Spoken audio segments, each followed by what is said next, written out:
Bienvenue sur Trouver sa voie. Je suis Alban Mas, coach en carrière. Et en accompagnant plus de 300 clients à trouver leur job idéal, j'ai pu co-créer la carte des talents. C'est un outil qui révolutionne la connaissance de soi au travail. Chaque semaine, je vous partage ici des conseils de gestion de carrière qui sortent un peu des sentiers battus. Je vous souhaite une très bonne écoute.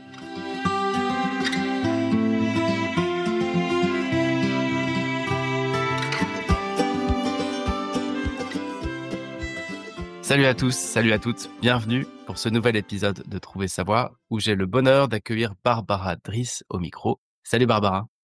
Salut Alban, merci pour l'invitation. Aujourd'hui, on va parler expatriation. On va parler de deux choses, de qu'est-ce qu'on doit vérifier avant de s'expatrier et de comment est-ce qu'on cherche efficacement un job expat. Et ça, cet épisode, ça fait longtemps que je voulais le faire. J'avais pas trouvé encore la personne avec qui le faire. Et puis un peu par hasard sur LinkedIn, je suis tombé sur tes publications, Barbara. Je me suis dit, tiens, c'est marrant, qu'est-ce que tu fais? J'ai vu que tu étais experte dans le sujet, que ton boulot, c'est d'accompagner des gens qui veulent s'expatrier. Toi, tu vis en Espagne, mais tu accompagnes des gens qui sont aux quatre coins du monde. Tout à fait. Est-ce que tu peux, en une minute, nous partager rapidement ton parcours et ce que tu fais aujourd'hui? Moi, j'ai 20 ans d'expérience dans le recrutement, le management et l'accompagnement des talents de manière générale, puisque je travaillais dans le monde du service où on fait pas que recruter, on a aussi le rôle d'accompagner, de placer en fait les talents et les consultants qu'on recrute. Et donc, j'ai toujours eu cette double casquette et ce double regard en fait d'optimisation des profils et de matching entre l'offre et la demande, ce qui est hyper important. Et puis, j'ai eu la chance aussi de travailler dans un centre de formation où j'accompagnais des adultes qui souhaitaient se reconvertir, notamment sur les métiers de l'informatique. Et j'ai encore plus vu à ce moment-là le besoin de savoir se vendre. Parce que quand on a un parcours qui parfois est dit atypique, qu'il va falloir peut-être parfois justifier ce parcours. Savoir se vendre, savoir se mettre en avant était indispensable et j'ai appris beaucoup à côté d'eux. J'ai eu la chance, il y a 2 ans et demi, de déménager à Barcelone suite à la mutation de mon mari. C'était un projet qui nous tenait à cœur depuis des années et on avait décidé de pas le faire n'importe comment parce que on a 4 enfants et qu'on décide pas de déménager une famille comme ça sans sécurité. Il a pu avoir une mutation et moi j'ai dû en arrivant ici me réinventer parce que je parlais pas forcément un anglais parfait, un espagnol parfait et il a fallu s'adapter et plus je discutais avec la communauté francophone et plus je me rendais compte que finalement, les professionnels que j'avais côtoyés dans mon ancienne vie, j'avais les mêmes ici, ils avaient les mêmes difficultés, ils avaient beaucoup de difficultés à trouver le bon job pour eux, avec en plus des écarts culturels, des écarts de salaire, des écarts de type d'entreprise parce que, on est dans un autre écosystème, donc il faut tout complètement s'adapter. Donc petit à petit, moi, j'ai accompagné, appris, créé et développé une méthode qui m'a permis de passer un accompagnement local sur Barcelone à un accompagnement maintenant plus général puisqu'en fait, je me suis rendu compte en discutant aussi avec plein d'autres, accompagnateurs et coachs carrière dans le monde que finalement les grandes règles de l'accompagnement, à l'international étaient assez similaires quel que soit le pays. Il faut évidemment s'adapter en fonction des codes culturels, mais la méthode et la logique est toujours la même. Super. On va aller dans le vif du sujet, mais avant ça, je voulais revenir sur ce que tu me disais sur les gens que tu accompagnes et sur la cible. Parce qu'au fond, moi, quand je pense expat, je pense à quelqu'un qui vit en France et qui se dit, tiens, j'irais bien, je partirais bien seul ou en famille, vivre à l'étranger. Mais en fait, ce que tu me disais, c'est t'as aussi des gens qui font du suivi de conjoint, que c'est assez fréquent quand t'as ta compagne ou ton compagnon qui partent et que tu dois les suivre. Un autre cas de figure, c'est quelqu'un qui partirait en expat et qui perd son job et qui se retrouve sur un marché étranger à devoir chercher un nouveau job. Bref, c'est plus large que ce que j'avais en tête. Je trouvais ça intéressant de le mentionner, notamment pour ceux qui peuvent nous écouter, dans cet épisode et qui seront peut-être concernés par un cas de figure plus qu'un autre. Ouais. Donc voilà. La première chose déjà, c'est de retirer, le terme enfin dissocier le terme expatrié à l'image qu'on en avait précédemment, c'est-à-dire des, Français qui partaient avec un contrat français de leur entreprise et qui étaient envoyés avec tout un tas d'avantages, à l'étranger. ça n'existe enfin, ça existe toujours, mais c'est de plus en plus faible et la très, très grande majorité, en fait, des personnes qui s'expatrient, en réalité, trouvent un contrat de travail local dans le pays dans lequel ils vont aller travailler et ça peut changer beaucoup de choses, notamment, sur la retraite, sur les possibilités de retour. C'est-à-dire que forcément, si après on décide de revenir en France et qu'on a démissionné de son entreprise, bah et que même si on est dans la même entreprise dans un nouveau pays, bah, le retour, en France, c'est pas toujours si simple que ça parce que ça veut dire refaire un contrat de travail en France.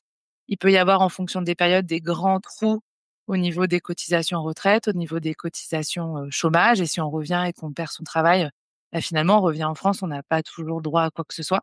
Donc c'est pour ça que c'est important aussi de retirer, il y a aussi un mythe derrière les expats où on pense que ce sont que, des personnes, très fortunées ou très aisées et dont les conjoints accompagnateurs, n'ont qu'à se la couler douce, et à profiter, de la piscine et des cocotiers. C'est absolument pas comme ça dans la réalité. La majorité ont des contrats locaux et donc des contrats locaux, bah, les avantages peuvent être très, très différents, selon les pays, quoi et ça, c'est important de le prendre en compte.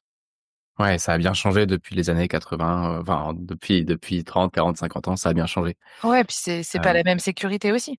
C'est-à-dire ouais, qu'il y a des pays où, tu peux te faire licencier, comme ça du jour au lendemain, ce qui est pas le cas en France et moi j'ai vu malheureusement des cas de personnes qui s'étaient fait, muter, dans un nouveau pays avec un contrat local et puis au début tout se passe bien et puis au bout de quelques mois, quelques années, pour X ou Y raison, ça se passe moins bien. Ils se font licencier, ils ont plus droit à rien et selon les pays, le droit au chômage, on n'a pas conscience des fois qu'en France, on est vraiment privilégié, hein, si je te prends, l'exemple de l'Espagne et si je dis pas de bêtises, c'est assez similaire en Angleterre ou en Allemagne. En Espagne, tu as le droit à un maximum 1 200 € de chômage, même si précédemment, tu avais un énorme salaire. Donc forcément, ça avait pas les mêmes règles du jeu, en place. bah, tu fais une belle intro pour notre premier chapitre. C'est qu'est-ce qu'on doit vérifier avant de partir à l'étranger? Avant de chercher un job, Mmh.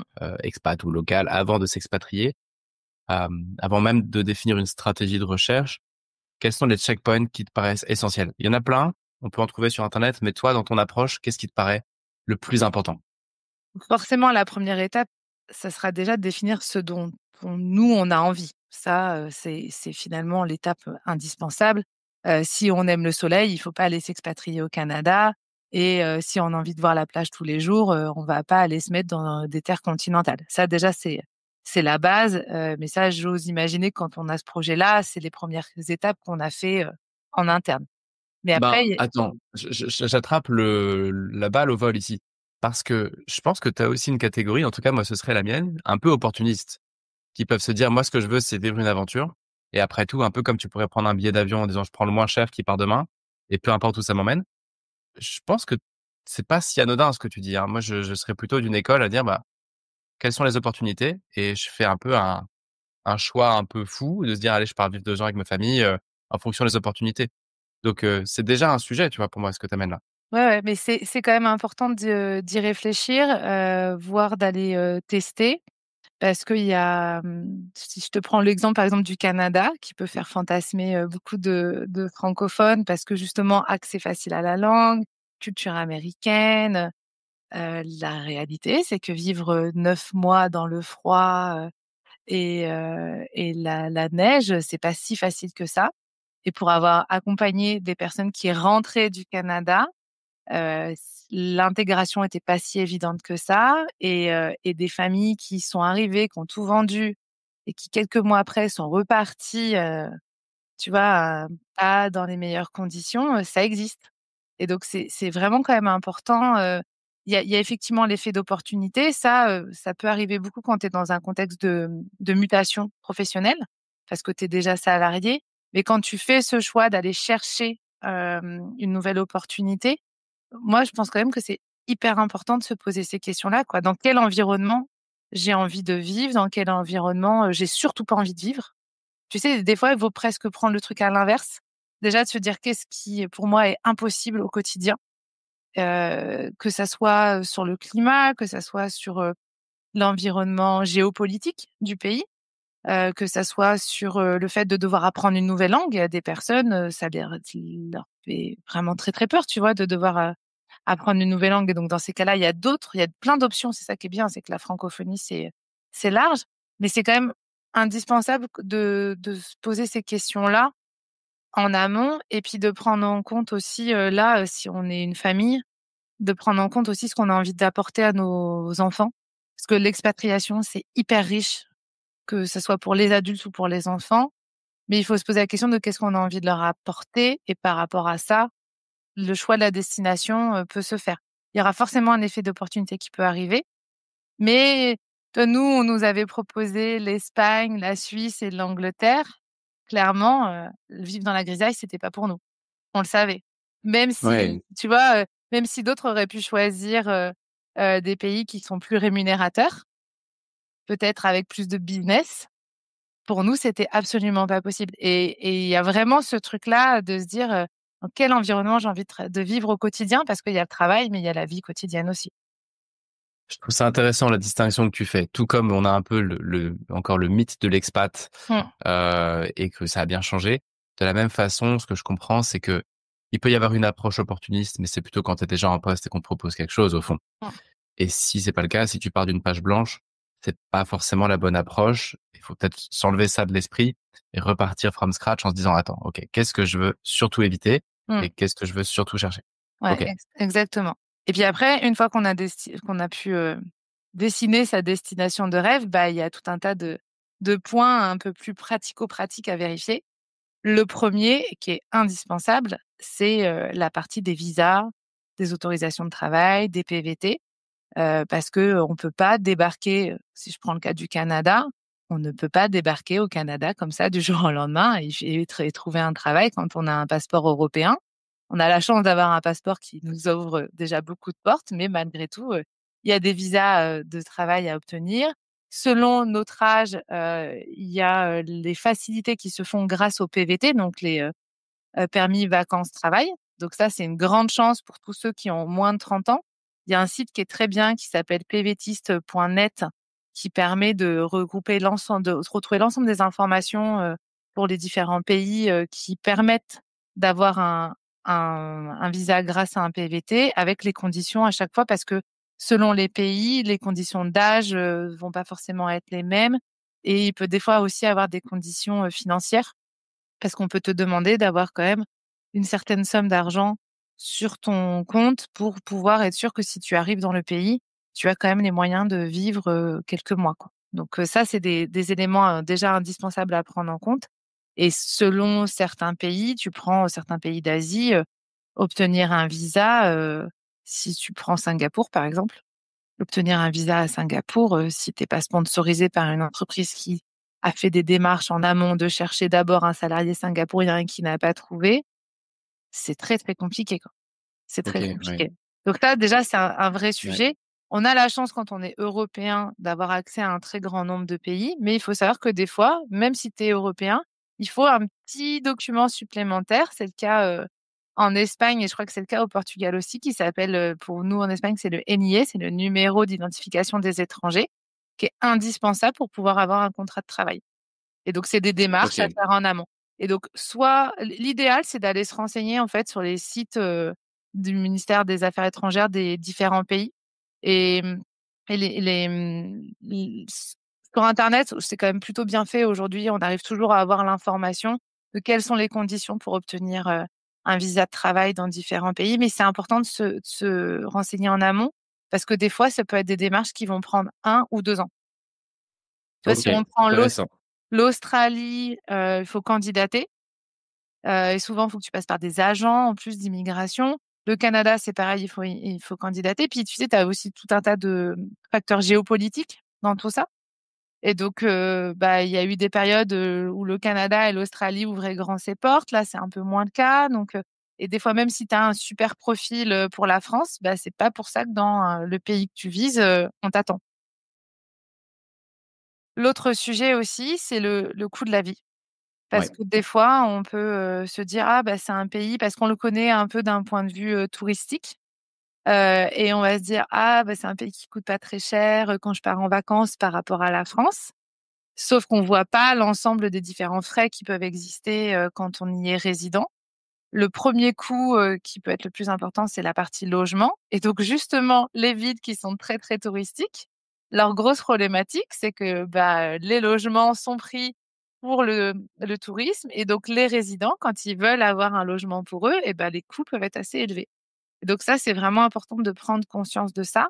Il y a un site, qui est très bien fait, pour cette partie-là, qui s'appelle Travel Tables, qui permet, d'aller voir dans 8 000 villes différentes, le coût de la vie sur différents, points à chaque fois et après le mieux, c'est d'aller sur les sites, locaux, de recherche, d'appartements et de se confronter à la réalité.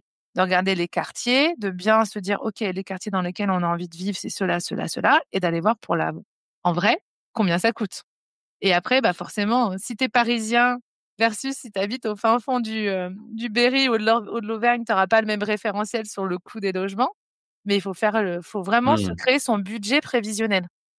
Et j'imagine que les grands frais qui vont derrière, c'est quoi? C'est scolarité, mutuelle, ce genre de choses? Tout à Enfin, fait. aussi? OK. Le 2e coût qui peut être assez important, ça peut être la scolarité, notamment si on fait le choix de mettre ses enfants dans des, écoles françaises. Les écoles françaises internationales, si j alors il y a forcément des écoles, anglaises aussi et américaines partout dans le monde, mais il y a des écoles françaises internationales partout dans le monde. Ça permet notamment pour les multi-expats de créer des vraies continuités de scolarité, pour les enfants, et si des retours en France sont prévus, de pas créer de coupure, mais ça coûte cher. Et il y a quelques années, il y a quelques années, ça coûtait beaucoup moins cher. Certains de nos chers présidents ont décidé que les Français de l'étranger devaient être très, très riches et donc ont supprimé toutes les subventions, qui pouvaient exister et donc c'est normal de devoir payer 8 000 € par an la scolarité d'un enfant sans la cantine et selon les pays, le coût sera plus ou moins élevé. Tu vois? Si, tu es à Barcelone ou si tu es à New York ou si tu es à Singapour, les prix des scolarités, et des écoles françaises, vont varier. Mais donc quand on fait son budget prévisionnel, c'est super important de l'intégrer et de se poser aussi la question, toi, dans ce que je te disais au démarrage: «Qu'est-ce que je veux offrir à mes enfants?» Bah, si je fais le choix de les mettre dans une école locale, bah, derrière, ça veut dire que je dois quand même peut-être continuer à leur faire, prendre des cours de français. Certes, l'école au quotidien peut me coûter moins cher, mais en fonction de la langue du pays dans lequel on est, peut-être leur donner des cours aussi à côté, pour leur permettre de rattraper le niveau. Selon l'âge de tes enfants, c'est plus ou moins possible d'intégrer des écoles, locales et puis il y a des pays, je crois que notamment en Asie, à partir du primaire, il y a des écoles où les étrangers ont pas le droit d'aller. Donc tu es obligé de toute façon de payer, une école internationale pour tes enfants. Et alors les écoles anglophones et américaines, là, en termes de prix, c'est Mmh. du c'est le double parfois des écoles françaises. C'est ce qui fait qu'un certain nombre de parents aussi, des fois de parents non français, mais qui sont des multi-expats, décident de mettre leurs enfants en école française parce que ça leur Ouais. permet d'avoir une continuité de scolarité partout dans le monde, mais à un moindre coût. Tu vois, Mmh. OK. ça, c'est une réalité. La santé, ça va être un petit peu différent, parce que ça peut dépendre, aussi de la prise en charge de ton entreprise et des politiques, locales. Mais on en revient toujours au même. La France est certainement un des pays qui a, une santé, aussi peu chère avec, il y a plein de problèmes dans le système de santé français. Mais si je te prends l'exemple, de l'Espagne et je sais que c'est le cas dans d'autres pays, les lunettes et les dents ne sont pas pris en charge. Alors qu'en France, tu auras toujours quand même une bonne prise en charge. Donc tout de suite, ça fait des frais, l'appareil dentaire de tes enfants peut te coûter le prix d'une voiture, une petite OK. voiture, C'est tu des vois? choses, qui vont dans le sens d'avoir un budget prévisionnel comme tu le dis et de Exactement. choisir vraiment où on va aller Ouais candidater. et de bien se poser Heu, les bonnes questions et notamment après aussi au niveau des salaires. Donc ce qui est intéressant, c'est que selon les entreprises dans lesquelles tu vas travailler, les niveaux de salaire seront pas les mêmes. Si tu es dans une entreprise locale versus tu es dans une entreprise internationale, les niveaux de salaire pour le même type de job, pareil, on peut être sur du simple au double. Donc c'est pour ça que c'est super important de bien, se renseigner. l'avantage, c'est qu'on a des cabinets, de recrutement, qui rayonnent dans le monde comme Hays et Michael Page, qui tous les ans font des enquêtes de salaire pour chaque pays et comme eux, bah, ils sont en première ligne puisqu'ils connaissent très bien les salaires, de leurs clients, ils peuvent te donner des fourchettes et pour chaque pays, il suffit d'aller sur le site, de ces cabinets de recrutement, on peut trouver des enquêtes de salaire assez détaillées donc ça vaut le coup de regarder parce que malheureusement, dans les offres d'emploi, les salaires sont pas toujours mentionnés, en fait. Ou des fois, tu as des fourchettes qui sont tellement importantes que c'est pas la réalité. Donc là, pour le budget prévisionnel, voilà, c'est vraiment important de prendre tous ces points-là en compte parce que, bah, c'est ce qui peut faire qu'un projet est réalisable ou pas et que, bah, en fonction du nombre d'enfants que tu peux avoir, ça peut plus ou moins te coûter cher, de décider de vivre dans un nouveau pays. Un petit point sur les langues avant d'aller sur les stratégies de recherche. Quel impact ça va avoir, la langue, sur le boulot? Parce qu'on pourrait se dire, après tout, on parle en anglais partout, ou l'espagnol ou l'allemand sont des langues, alors l'allemand un peu moins, mais l'espagnol et l'anglais sont des langues assez, généralisées partout dans le monde. Bref, est-ce que ça a un vrai impact, la langue? Bah, si tu le parles pas, oui, c'est la réalité. Et malheureusement, tous les Français n'ont pas un très bon niveau, en anglais ou en espagnol. Et ça a un vrai impact parce que, moi je vois bien dans les personnes que tu as accompagnées, et puis j'ai même été personnellement confrontée à ça. C'est-à-dire qu'il y avait des jobs qui se fermaient à moi parce que je parlais pas, avec un bon niveau d'anglais ou un bon niveau d'espagnol et que le problème ne venait pas de mes compétences professionnelles, mais de mes compétences linguistiques et que clairement, je le vois régulièrement, auprès d'un certain nombre de personnes que j'accompagne. Si elles parlaient parfaitement anglais ou si elles parlaient parfaitement espagnol, voire les 3, enfin les 2 en plus du français, là, elles auraient un boulevard de propositions devant elles ou des possibilités d'avoir des jobs mieux rémunérés. Parce qu'effectivement, l'anglais, il est indispensable et il t'ouvre la porte dans, toutes les grosses boîtes internationales.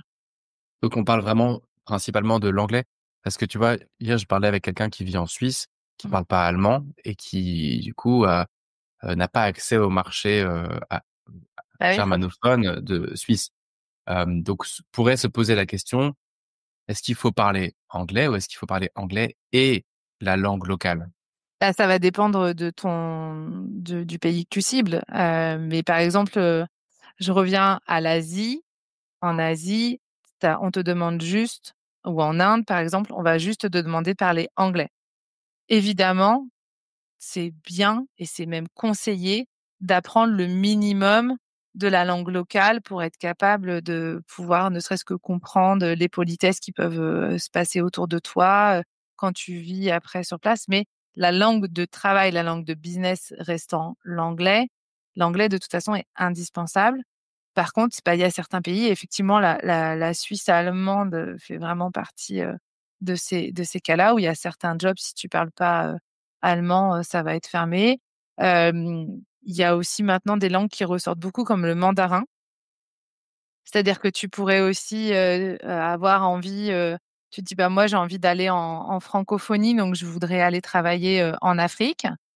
Et bah, dis-toi qu'aujourd'hui en Afrique, parler mandarin, c'est, la langue, qui fait que tu vas pouvoir être sûr de trouver un job. Et au Maroc, tu as de plus en plus, par exemple, d'asiatiques, je sais pas forcément, des fois te dire de quel pays ils viennent, mais en tout cas, tu as de plus en plus d'asiatiques qui arrivent, au Maroc et qui apprennent l'arabe. C'est-à-dire qu'eux, ils s'adaptent. Donc OK. si nous, à l'inverse, c'est-à-dire qu'il y a aussi un sujet, c'est qu'on est quand tu cherches un job à l'international, tu n'es plus en concurrence avec les Français. Tu es en concurrence avec le monde. Et si le monde, lui, s'adapte et apprend un certain nombre de langues, alors que toi, bah, tu t'es pas adapté et que tu as pas appris différentes langues, forcément, dans le jeu de la concurrence, bah, tu peux pas gagner, quoi. Tu peux pas Mmh. gagner et Intéressant. et les autres pays du monde, notamment les asiatiques, mais il y a aussi, des profils, je pense en Afrique, qui, ont envie, tu vois, ils ont envie de pouvoir faire des carrières, internationales. Bah, ils apprennent les langues et Ouais. tu peux rencontrer des personnes qui parlent 4, 5, 6 langues, les Russes, les Ukrainiens, enfin, discute avec des Ukrainiens, tu verrais le nombre de langues qu'ils peuvent parler, c'est assez impressionnant, quoi. Question, annexe de ce sujet de langue. Alors, peut-être qu'on peut pas généraliser, mais est-ce que quand un Français postule, il y a une sorte de hype autour de ça, d'un vieux pays et qui a aussi une histoire internationale? Mmh. Ou est-ce que tout le monde s'en fout quand t'es français, c'est presque un handicap ou juste tout le monde s'en fiche et que c'est une concurrence internationale? Je D'ailleurs, pense il y a peut-être pas de réponse à ma question, hein. Ouais, alors je pense que ça dépend peut-être des pays dans lesquels tu vas postuler, et de l'histoire de la France avec avec le pays. Il y a des pays qui, aiment beaucoup la France et d'autres un peu peut-être moins en fonction des politiques. Mais si je te prends le cas de l'Espagne, là je maîtrise bien, je sais qu'ils aiment bien les Français parce qu'ils savent qu'on est carré et que du coup, sur la partie professionnelle, un Français qui parle parfaitement espagnol et anglais, sera apprécié, parce que justement, on sait qu'il y a ce côté assez carré, à la française qui va plaire dans le monde professionnel. Merci pour tous ces partages. Attaquons notre deuxième partie parce que je regarde le chrono et le Ah temps oui? passe si vite. Nous avons 10 minutes pour que tu puisses nous partager, au fond, une méthodo ou des outils ou une approche ou ta vision des choses sur, Mmh. concrètement, comment je cherche un job. J'ai identifié que je veux partir dans tel pays. Je vais pas nommer un pays, sinon ça va conditionner ta réponse. Mais j'ai identifié que je voulais partir là, pour telle et telle raison, et que sur le papier, par rapport à mon budget et tout, ça colle. La scolarité de mes enfants, si j'en ai, ça colle. Le salaire a l'air de coller. Maintenant, concrètement, comment je m'y prends? Je vais sur Indeed et je coche, monde entier, ou comment je joue le truc? Ben, déjà la première étape, avant de vouloir, aller chercher dans tous les sens, et perdre beaucoup d'énergie, c'est déjà de bien maîtriser ses compétences à soi. C'est-à-dire de savoir qu'est-ce qui fait qu'on va nous embaucher nous, plutôt que quelqu'un d'autre? Qu'est-ce qui fait qu'aujourd'hui, on est reconnu pour notre expertise? Et moi, j'aime bien poser cette question-là: «Quel problème tu résous mieux que les autres?» Et déjà, une fois qu'on a cette connaissance de soi sur ses forces, c'est aussi beaucoup plus facile de se dire: «Bah, plutôt que d'attaquer le monde, je vais déjà plutôt partir par attaquer là où on a besoin de mes forces» et OK. de faire cette recherche à partir de là. Donc déjà, connaître ses forces. Une fois qu'on connaît bien ses forces, qu'on a fait tout ce travail d'introspection, il faut définir ses objectifs professionnels et se dire ce qu'on a envie de connaître dans notre, quotidien et notre environnement professionnel, ce qu'on veut pas connaître non plus. Moi, je trouve que c'est toujours indispensable de se poser des questions de ce qu'on ne veut surtout pas connaître pour pas se retrouver dans une situation où on aurait pris ce job parce qu'on voulait partir ailleurs, alors que ce même job, dans notre environnement classique, on ne l'aurait jamais accepté. Et c'est une grande erreur, en fait, que font beaucoup de professionnels qui ont envie d'aller vivre, à l'étranger.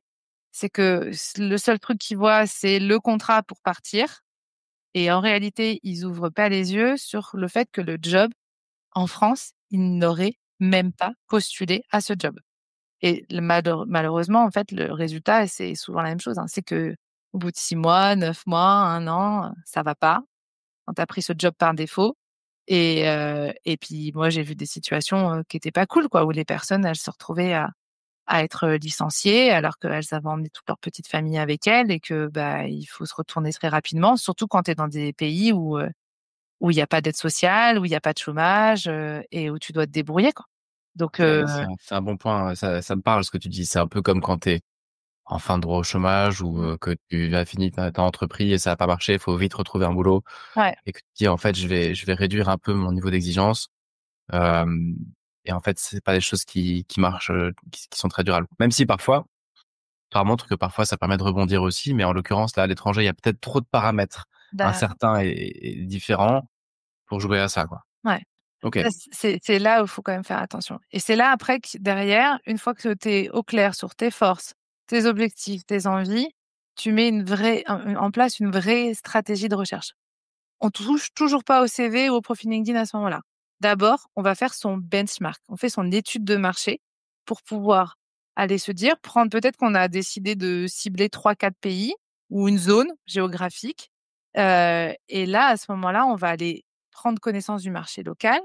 On va, lire des articles, regarder on a la chance aujourd'hui entre les podcasts, les vidéos sur YouTube, les articles, qui peuvent exister, sur internet, d'avoir accès à un niveau de connaissance qui est quand même, assez approfondi et c'est important de comprendre comment fonctionne un marché local, heu, les règles du jeu culturel parce que, ce qui est vrai, en France, qui peut être vrai en Europe ne le sera pas dans d'autres pays.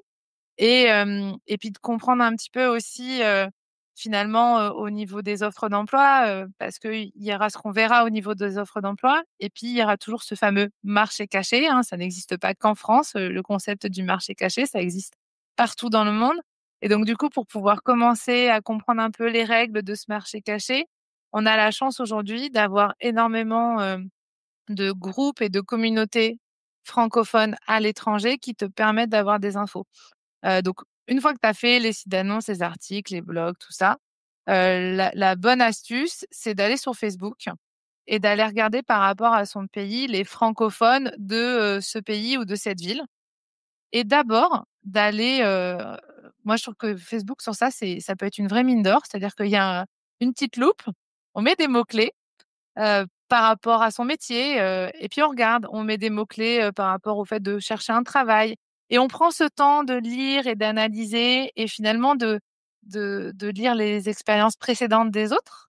Forcément, c'est comme partout, les râleurs seront toujours là et tu auras toujours des gens pour te dire du négatif, mais tu auras aussi toujours des gens pour te parler de positif et puis une fois qu'on a commencé un peu à comprendre, c'est là que ça vaut le coup de se dire: «OK, alors j'aimerais bien poser telle question, telle question, telle question» et là, la chance qu'on a, c'est que sur ces groupes-là, on peut poser des questions et comme ça fonctionne beaucoup, par, solidarité, bah, les gens, si les questions, elles sont pertinentes, évidemment qu'on va te répondre, en fait. Parce qu'en plus, on sait Impressionnant. que ça va servir à d'autres.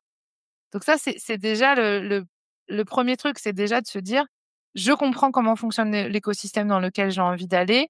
Je profite de l'expérience des autres qui sont déjà sur place et où, de façon très anonyme, sans moi m'afficher, je peux aller poser des questions et après, on va pouvoir aller se poser la question de comment je fais pour identifier les bonnes offres, pour pas y perdre trop de temps.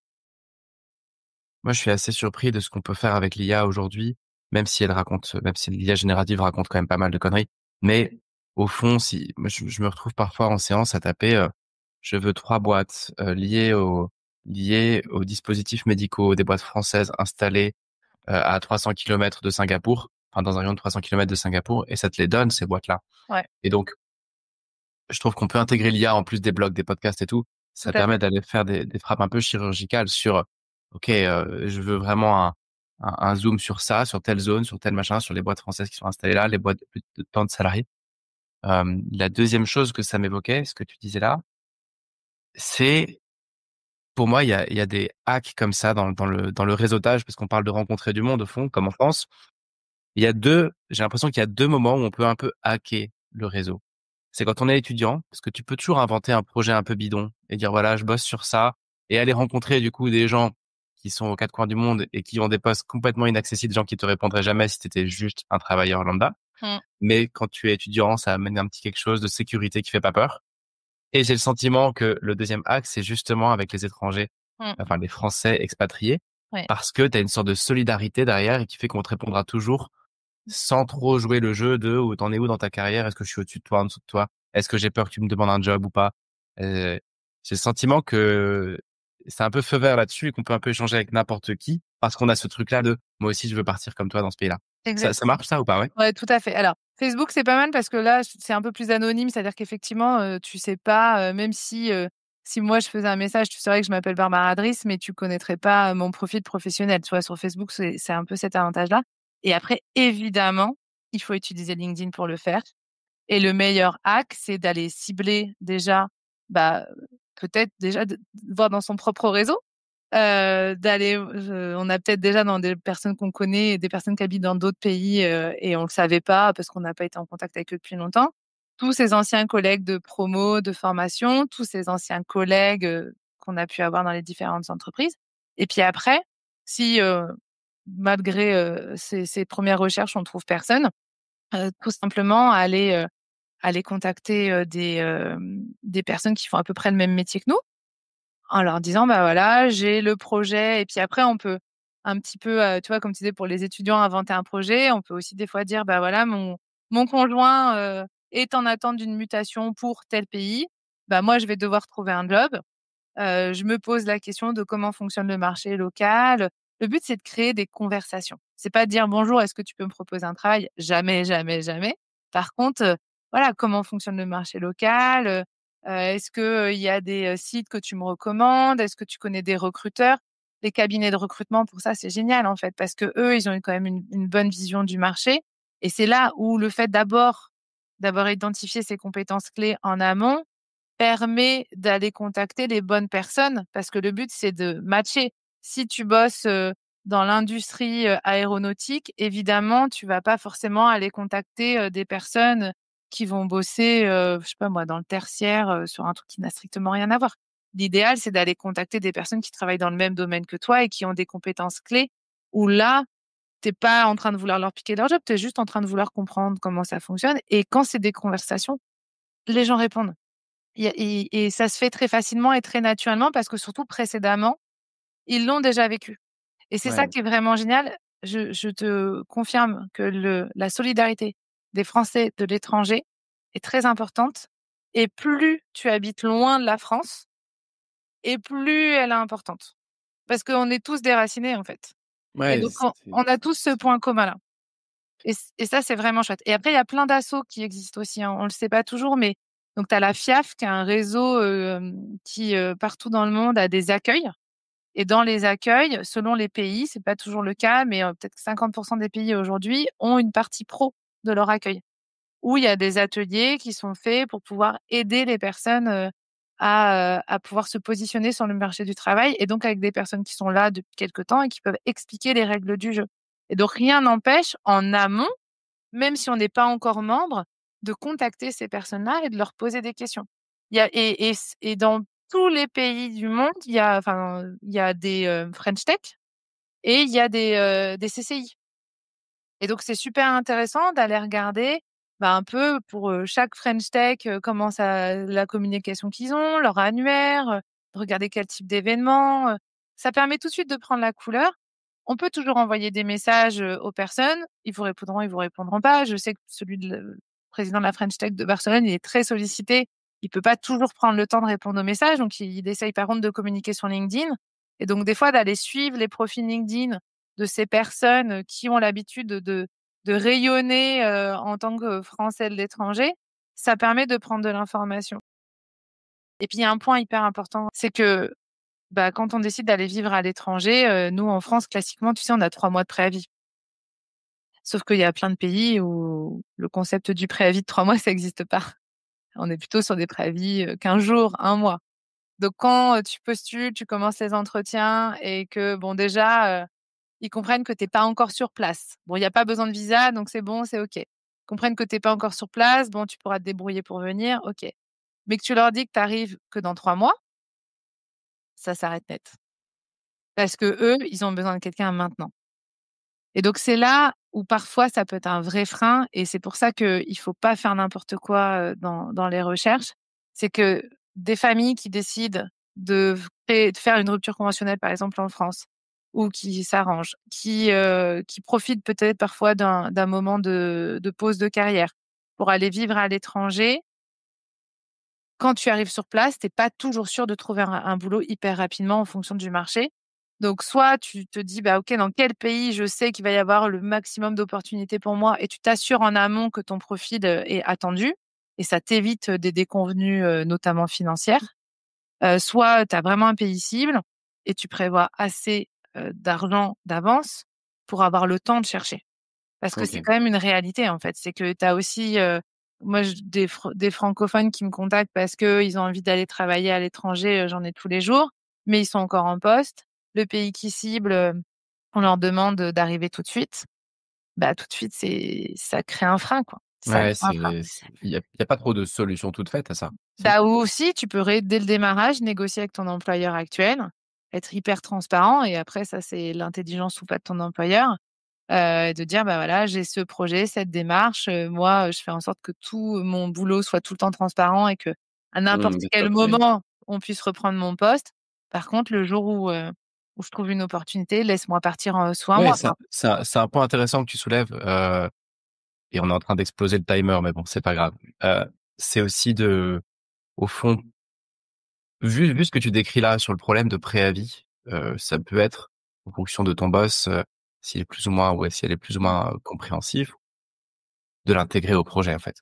En disant: «Écoute, Voilà. il y a peut-être en fait, vu que je commence à chercher un expat, Mmh. peut-être un jour je vais t'appeler et 1 mois après je serai plus là ou 2 semaines après je serai plus là». OK. Essayons de boucler quand même dans les temps.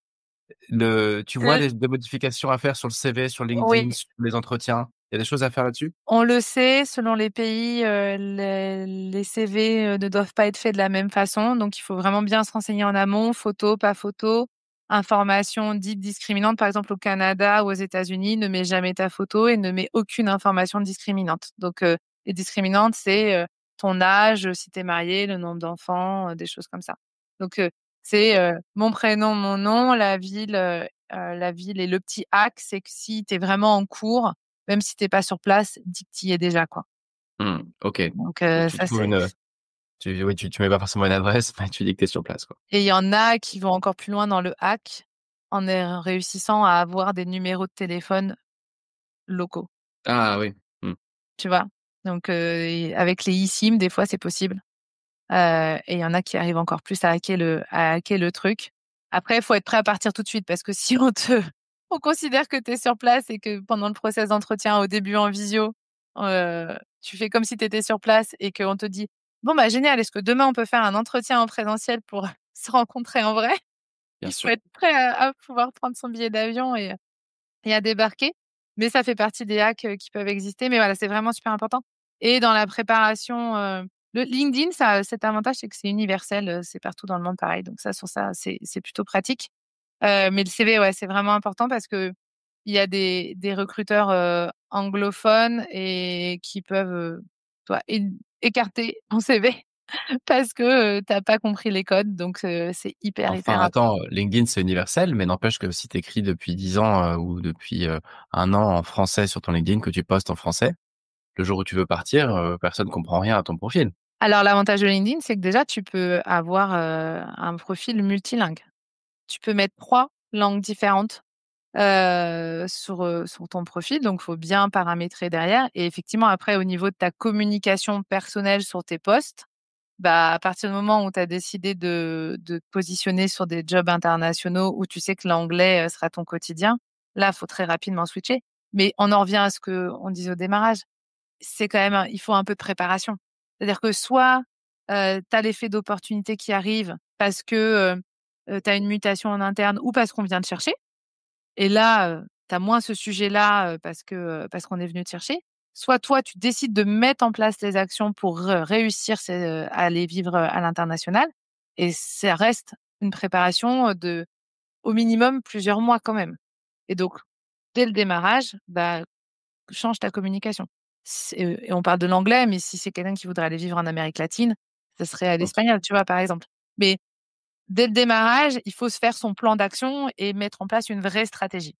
OK, et il y a des job boards spécialisés ou comment ça marche? Simplement sur le côté vraiment recherche, sur le marché visible de l'emploi, le marché caché, on en a parlé, c'est du réseautage, de la rencontre, des groupes Facebook, du LinkedIn, des amis d'amis. Sur la partie visible, tu as des tips là-dessus? Au niveau mondial, LinkedIn reste, le numéro 1, ils ont bien hacké le marché. Indeed aussi, au niveau mondial, est très bon.